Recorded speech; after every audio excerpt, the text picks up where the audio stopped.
Votre édition des initiatives vous invite à faire connaissance avec une nouvelle star. MJ le Beagle toulousain a fait craquer des milliers d'internautes. Depuis, il est devenu la mascotte d'une nouvelle marque. Le Grand Dijon se met au vert. La ville effectue des tests de végétalisation écologique sur les voies du tram. Des jardiniers ont planté des semis composés de trèfle pendant la nuit. Mais d'abord en Normandie, des producteurs ont installé des distributeurs de barquettes de fraises bien fraîches pour satisfaire vos envies à toute heure du jour et de la nuit. Chaque jour, ou presque, Camille approvisionne les 3 distributeurs installés à Morny, à Elbeuf-sur-Andelle et Écouis.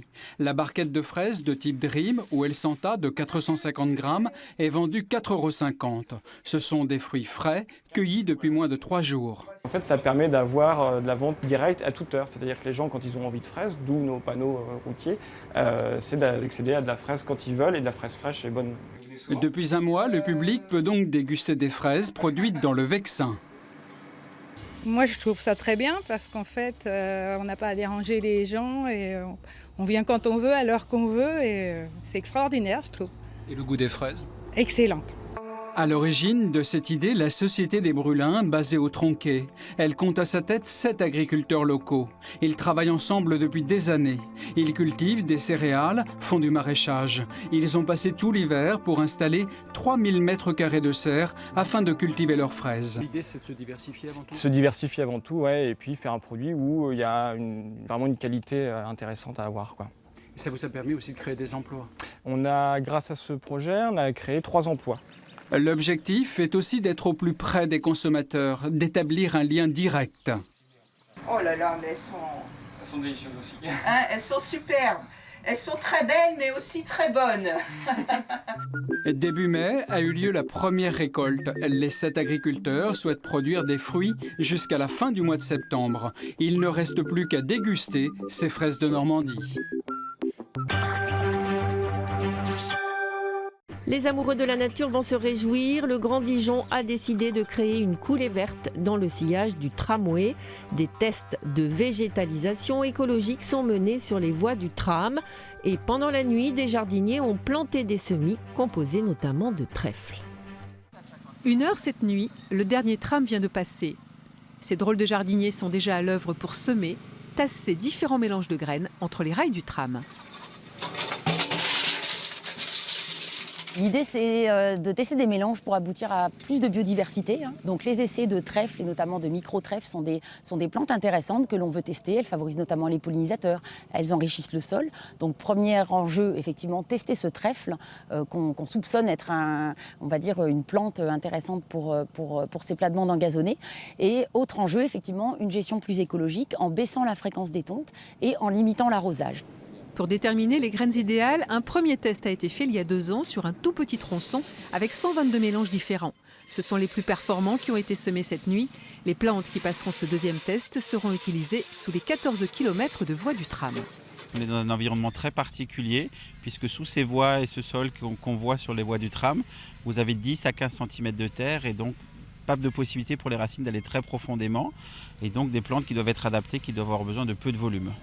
Pendant 3 ans, tous les 6 mois, des carottages seront effectués pour faire des tests en laboratoire et évaluer l'évolution des plantes des différents mélanges.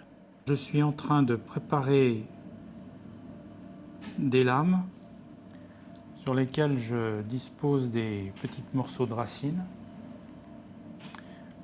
en fait pour les observer au microscope. Ce que cherchent les scientifiques du projet, ce sont les arbuscules, des champignons bénéfiques aux plantes. On cherche effectivement à voir où il y en a le plus selon les mélanges, parce que plus j'aurai de ces structures d'échange, donc plus j'ai un bénéfice pour la plante de par l'apport du champignon, et donc plus j'aurai un impact sur le développement de la plante, puisque le champignon lui apportera à manger. C'est le micro-trèfle qui poussera le mieux grâce à ces champignons qui sera choisi. Il permettra à la ville de faire des économies en eau et en frais de personnel. Les fleurs des trèfles apporteront en outre un peu de gaieté, pas assez au goût des acteurs du projet qui rêvent maintenant de trèfles multicolores. Enfin, rencontre avec la nouvelle star des réseaux sociaux, MJ le Beagle est toulousain. Ce chien aux longues oreilles qui flotte sous une bouche de métro façon Marilyn est devenu la mascotte d'une nouvelle marque de produits dérivés. Séance photo, mannequins qui prennent la pose pour l'occasion. Pas besoin de raccord maquillage pour MJ, mais tout tourne autour de lui. Les produits dérivés à son image annoncent la naissance prochaine de son entreprise. On fait différentes prises de vue, on essaie d'avoir à la fois des photos qui pourraient être utilisées pour alimenter les fiches produits en fait. Vraiment quand on va sur le site et qu'on va dans l'onglet t-shirt et retrouver donc les modèles qui correspondent au visuel que vous cherchez, et à la fois pour alimenter le blog. Tout commence il y a 3 ans avec cette vidéo. MJ se trouve sur une bouche de métro, la ventilation fait voler ses oreilles, les passants s'en amusent, les propriétaires du chien tournent alors une petite vidéo qu'ils mettent par hasard sur Internet. On voit des gens arriver par centaines, ce qui n'est pas le rythme habituel normalement d'arrivée de followers tous les jours. Et en l'occurrence, on le voit aussi à travers les langues. C'est vrai que la première fois, par exemple, quand ça a buzzé en Italie, on s'en est tout de suite rendu compte. Dans la foulée, ils ouvrent plusieurs pages sur les réseaux sociaux. MJ est présent sur Facebook, Instagram, Twitter et compte aujourd'hui plus de 130 000 abonnés dans le monde, de quoi donner des idées à ses propriétaires. On s'est dit, mais pourquoi, tout simplement, on ne ferait pas d'MJ une mascotte de sa propre marque et on retrouverait des visuels de lui. Le tout, bien sûr, centré autour du concept qui est les oreilles volantes. Voilà, c'est ce qui permet à MJ de voyager, c'est ce qui permet en fait à MJ d'être ouvert sur le monde. Le couple s'est adjoint les services d'artistes américaines. Les premiers visuels représentent MJ avec les oreilles qui volent, le signe distinctif de la marque. D'autres animaux suivront.